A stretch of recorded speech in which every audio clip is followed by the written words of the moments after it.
तो आप सबका विश्वास जीतिए।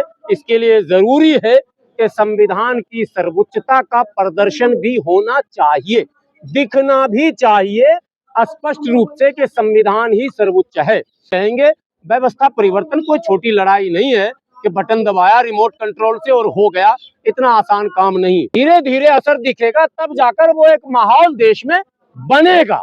आप एक मिनट में सोचे कि आज बोले और अलाउद्दीन का चिराग हो गया, नहीं होगा ऐसा। मगर संविधान की सर्वोच्चता स्थापित करते रहे, हम उन्हीं को वोट भी देने के लिए तैयार है। मगर प्रधानमंत्री संविधान की सर्वोच्चता स्थापित हो देश में, संविधान को कोई चुनौती देने वाला ना आ जाए, खड़ा हो जाए, कोई देश का चुना हुआ नुमाइंदा जो संविधान की शपथ लेता हो वो असंवैधानिक शब्दों का प्रयोग न करे।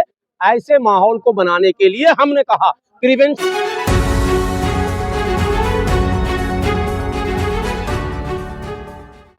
दिल्ली के जंतर मंतर पर ऑल इंडिया यूनाइटेड मुस्लिम मोर्चा के बैनर तले हम लोग आज यहाँ धरने पर इकट्ठे हुए हैं। ये हमारे तमाम जिम्मेदार साथी जो यूनाइटेड मुस्लिम मोर्चा के और इस मुद्दे पर लगातार गंभीर रहे हैं, हम उसी मुद्दे पर और उसी मुद्दे को फ्रेम में रखकर आप लोगों से बात करेंगे।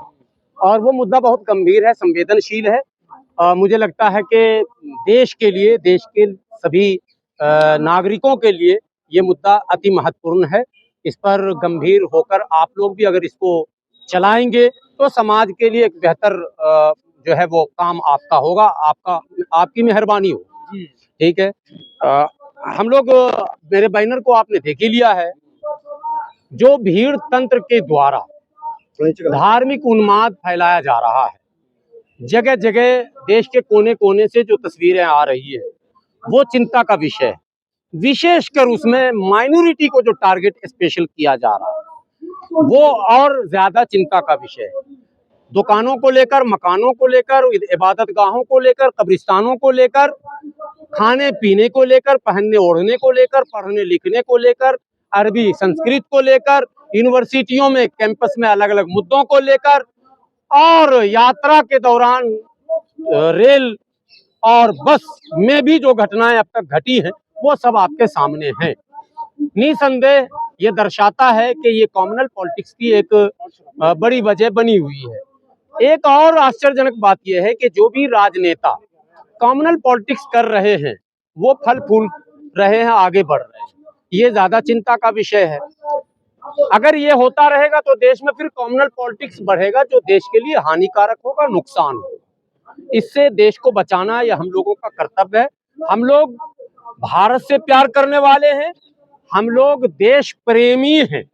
एक शब्द आता है देशभक्त, हम देश प्रेमी हैं और हम प्रेम करते हैं देश से, देश के लोगों से, इंसानियत से। हम चाहते हैं यहाँ अमन चैन सुकून कायम रहे और कानून का राज स्थापित हो। और निसंदेह ये देश कानून से, संविधान से ही चलेगा और इसका प्रमाण भी कई बार मिल चुका है। इसलिए संवैधानिक व्यवस्था और बेहतर हो जाए और माइनॉरिटी के तहफ्फुज़ का इंतजाम सरकार कर दे। एक छोटा सा तो मांग लेकर आए और उस मांग के सपोर्ट में, मैंने मांग की वजह, वो आप सवाल भी वही कर रहे हैं जो वजह है, चाहे वो मुख्यमंत्री हो, मंत्री हो, विधायक हो, सांसद हो या आम लोग हो, कहीं ना कहीं सभी लोग निशाने पर उसी वर्ग को ले रहे हैं। इसलिए उस वर्ग की चिंता है कि हमको स्पेशल प्रोटेक्शन दीजिए। प्रधानमंत्री तो हेमंत बिस्वा शर्मा का तारीफ भी करते हैं कि बहुत बढ़िया काम। ये पॉलिटिकल बातें हैं, करते हैं। मैं अभी पॉलिटिक्स के बैनर नीचे नहीं बोल रहा हूँ। हमारे संगठन का मानना है कि प्रधानमंत्री यदि चाहें और अगर प्रधानमंत्री जी को वाकई यदि देश की चिंता है, समाज की चिंता है, और विशेषकर मुसलमानों में पसमानदा मुसलमान शब्द बार बार उन्होंने इस्तेमाल किया है, उनको लेकर कई कार्यक्रम में उन्होंने जिक्र किया है। उन्होंने अपने पार्टी के पदाधिकारियों से पसमानदा मुसलमानों से संवाद करने का आदेश दिया था कि आप संवाद करें। एक हफ्ता चलाया था, पखवाड़ा चलाया था। अगर वाकई ये सारी बातों के पीछे पसमानदा हित है तो पहला डिमांड है, पहली मांग है और आखिरी मांग है कि आप इनको हर हाल में लीगल प्रोटेक्शन यानी के कानूनी सुरक्षा का प्रबंध कर दें। और उसके लिए इस देश में सबसे कारगर कानून जो है वो है प्रिवेंशन ऑफ एट्रोसिटी एक्ट 1989। अत्याचार निवारण अधिनियम 1989 जो है वो बहुत कारगर रहा है, साबित हुआ है। वो हमेशा कसौटियों पर वो कानून खड़ा उतरा है। इक्के दुक्के % उन पर आरोप लगे हैं दुरुपयोग के, वो अक्सर कानून में लग जाते हैं, लेकिन 99% इसका लाभ उस समाज को मिला है जिस समाज को इस एक्ट में रखा गया। प्रधानमंत्री जी से, गृह मंत्री जी से मेरी विनती है कि आप माइनॉरिटी के दबे कुचले लोगों को भी प्रिवेंशन ऑफ एट्रोसिटी एक्ट में ही इंक्लूड कर लें। किसी नए कानून के बनाने की कोई जरूरत नहीं है। एक ऑर्डिनेंस, जैसे 8 बजे रात में एक ऑर्डर आया नोट बंद, एक ऑर्डर आया फला बंद, और सरकार की ताकत होती है, सरकार जिस दिन चाहे एक ऑर्डिनेंस लाए, इंक्लूड कर दीजिए। दबे कुचले मुसलमान को आज से इंक्लूड किया जाता है, बस इतनी सी बात है। अगर ये इंक्लूजन हो जाएगा तो उनका एक्सक्लूजन हो जाएगा।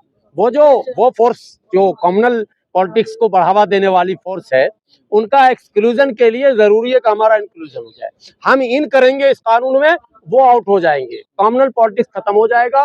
कॉमन पॉलिटिक्स, रोजी रोटी, पढ़ाई लिखाई, दवाई, कमाई, सड़क, बिजली, पानी, ये जो मुख्य मुद्दे हैं, जो हिंदू, मुसलमान, सिख, ईसाई, जैन, पारसी, बौद्ध, आस्तिक, नास्तिक सबके मुद्दे हैं, ये ऐसा मुद्दा है, मैं बार बार कहता हूं, न टोपी की, न चोटी की, न दाढ़ी की, न चोटी की लड़ाई है, सिर्फ रोटी की। सारी लड़ाई रोटी की है। अच्छा खाना सबको पसंद है, अच्छा कपड़ा सबको पसंद है। शर्मा तो कह रहे 4 रुपए 5 रुपए की जगह 4 रुपए रिक्शा। नहीं, उनको और फैसिलिटीज हम देंगे। अगर उस लायक हमको सिर्फ शांत रहने दें ना, मैं तो इतना कह रहा हूँ, सुकून से रहने दें। हम उनको और फैसिलिटीज देंगे, और टैक्स देंगे, और सब कुछ देंगे, लेकिन फोर्सफुल्ली जो एक नया ट्रेंड चला है, फोर्सफुल्ली नहीं, ये चीज करना पड़ेगा, ये पढ़ना पड़ेगा, ये पहनना पड़ेगा, ये खाना पड़ेगा, ऐसे रहना पड़ेगा, इसका हम लोग विरोध कर रहे हैं। एक दूसरे, फोर्सफुल्ली वो जो गैंग घूम घूम कर जाकर लोगों को थ्रेट कर रहा, धमका रहा, और उसका संरक्षण कहीं ना कहीं डायरेक्ट इनडायरेक्ट राजनेता कर रहे हैं। हम उसके लिए प्रधानमंत्री जी से विनती कर रहे हैं कि प्रधानमंत्री जी, ऐसे लोगों के संरक्षण से गरीब लोगों का विश्वास कमजोर हो रहा है, और अविश्वास का वातावरण न बने देश में। सबका विश्वास आपने कहा था, तो आप सबका विश्वास जीतिए। इसके लिए जरूरी है कि संविधान की सर्वोच्चता का प्रदर्शन भी होना चाहिए, दिखना भी चाहिए स्पष्ट रूप से कि संविधान ही सर्वोच्च है। उसकी सर्वोच्चता को अगर कोई चुनौती दे रहा तो ये चिंता का विषय बनता है। सो हम लोग चिंतित हैं कि संविधान के सर्वोच्चता को चुनौती लगातार दी जा रही है। तो सर 2 दिन के लिए आपको प्रधानमंत्री अगर बना दिया जाए तो सबसे पहला एक्शन क्या लेंगे आप? कुछ नहीं हो सकता, ये सब बेकार की बात है, फिल्मों वाली बात मत कीजिए आप। 2 दिन में नहीं, 2 महीने में भी कुछ नहीं होता। व्यवस्था परिवर्तन एक लंबी लड़ाई है, और वो देश के पढ़े लिखे लोग, बुद्धिजीवी लोग उसमें लगे हैं, लड़ते रहेंगे। व्यवस्था परिवर्तन कोई छोटी लड़ाई नहीं है कि बटन दबाया रिमोट कंट्रोल से और हो गया, इतना आसान काम नहीं। अभी लोग कहते हैं मोदी जी जो चाहेंगे वो कर सकते हैं। नहीं, सरकार की ताकत होती है, सरकार जो चाहे कर दे, लेकिन व्यवस्था बदलने में समय, जैसे ऑर्डिनेंस ले आएंगे, इधर आइए, ऑर्डिनेंस ले आएंगे, ऑर्डिनेंस लाने से ये होगा कि कानून लागू होगा, तो उसका असर दिखेगा 2, 4, 6 महीने, 8 महीने, 1 साल में। 1 मिनट में असर नहीं दिखता। कोई भी नया कानून आप बनाएंगे तो 1 मिनट में छू मंतर नहीं होता, उसका असर दिखता है धीरे धीरे, और धीरे धीरे असर दिखेगा, तब जाकर वो एक माहौल देश में बनेगा। आप 1 मिनट में सोचे कि आज बोले और अलाउद्दीन का चिराग हो गया, नहीं होगा ऐसा। कम से कम 2 साल के लिए प्रधानमंत्री बनाया जाए। नहीं, 2 साल 4 साल जब तक नहीं आप रहेंगे तो किसी भी व्यवस्था को आसानी से बदल नहीं सकते। ये तो माने व्यवहारिक बात है, और अव्यवहारिक फिल्मों वाली बात आप कुछ भी कर लो, वो फिल्मों में ठीक लगता है। प्रधानमंत्री बनने से इनकार कर रहे हैं। नहीं, प्रधानमंत्री बनने से तो देश का कोई आदमी इनकार नहीं कर रहा, सब चाहता बन जाए, ठीक है, ये कोई मुद्दा नहीं है। प्रधानमंत्री मोदी जी ही रहे, मगर संविधान की सर्वोच्चता स्थापित करते रहे। हम उन्हीं को वोट भी देने के लिए तैयार है, मगर प्रधानमंत्री संविधान की सर्वोच्चता स्थापित हो देश में, संविधान को कोई चुनौती देने वाला ना आ जाए, खड़ा हो जाए, कोई देश का चुना हुआ नुमाइंदा जो संविधान की शपथ लेता हो वो असंवैधानिक शब्दों का प्रयोग न करे। ऐसे माहौल को बनाने के लिए हमने कहा प्रिवेंशन ऑफ एट्रोसिटी एक्ट 1989 इसी की एक कड़ी है, इसी की एक कड़ी है, जिसको बार बार मैं दोहरा रहा हूं। कि अगर इंक्लूजन उसमें हमारा हो जाएगा तो एक्सक्लूजन उनका हो जाएगा ऑटोमेटिकली। जिस नफरत की राजनीति के खिलाफ खड़े हो रहे हैं, वैसे ही खड़ा हुआ मोहम्मद दीपक उत्तराखंड से, लेकिन क्या हुआ, उसके खिलाफ 4 मामले दर्ज कर दिए गए और आप बोल रहे कि नफरत की राजनीति के खिलाफ प्रधानमंत्री करे, जब वो खुद मन से नफरत की बातें वो करते हैं, है ना। जब वो कहते हैं कि कपड़े से पहचानो कौन लोग हैं, तो फिर कैसे वो नफरत के खिलाफ करोगे, इस जंग में शामिल होंगे? मैं देश की बात कर रहा हूँ, आपने मोहम्मद दीपक की बात की। मोहम्मद दीपक जैसे करोड़ों लोग अभी भारत में मौजूद हैं, करोड़ों, अकेले नहीं। इस देश को इतना भी कमजोर कोई समझने की गलती भूल न कर दे कि देश में एक ही दिन में अराजकता आ जाएगा। नो नो नो नो, अब कानून की बात कानून की मैं कर रहा हूँ। तो वैसे तमाम लोग जिनकी संख्या करोड़ों में है, जो चाहे उनका नाम दीपक हो, चाहे उनका नाम सूरज हो, चाहे उनका नाम कुछ भी हो। मैंने एक इंटरव्यू में कहा था, अभी तो दीपक आए हैं, सूरज की प्रतीक्षा हो रही। सूरज भी आएगा, घबरा क्यों रहे? कोई सूरज भी आएगा, वो बोलेगा मेरा नाम सूरज है, वो किरण फैलाएगा पूरा। आप घबरा के नहीं, निराशावादी होके नहीं। प्रधानमंत्री जी अकेले आज पैदा नहीं हुए ना, इस देश में कई प्रधानमंत्री हुए, फिर आएंगे। जो आज साहिब मसनद है, कल नहीं होंगे। किराएदार है, जाती मकान थोड़ी है, ये तो बहुत पहले कहा गया। ये इंडिविजुअल मोदी जी को टारगेट कर लेने से समस्या का समाधान नहीं हो रहा। हमारा मानना कि अभी संविधान की जब हम बात करते हैं तो संविधान के उच्च पद पर प्रधानमंत्री नरेंद्र मोदी जी बैठे, वही कर सकते हैं। अभी राहुल गांधी जी नहीं कर सकते, अखिलेश जी नहीं कर सकते। नोटबंदी कौन किया था? मोदी जी किए थे। क्या लॉकडाउन किसने किया था? मोदी जी किए थे। तो सारा चीज तो वही कर रहे हैं। 370 कौन हटाए थे? मोदी जी हटाए थे।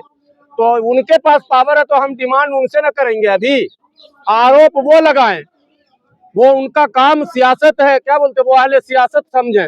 हमारा जो काम है वो ये है, हम प्रधानमंत्री जी से विनती पूर्वक ये मांग करते हैं, देश हित में, समाज हित में ये मांग है, अमन चैन सुकून प्यार प्रेम को कायम रखने के लिए प्रिवेंशन ऑफ एट्रोसिटी एक्ट में माइनॉरिटी का इंक्लूड होना अब समय की पुकार है।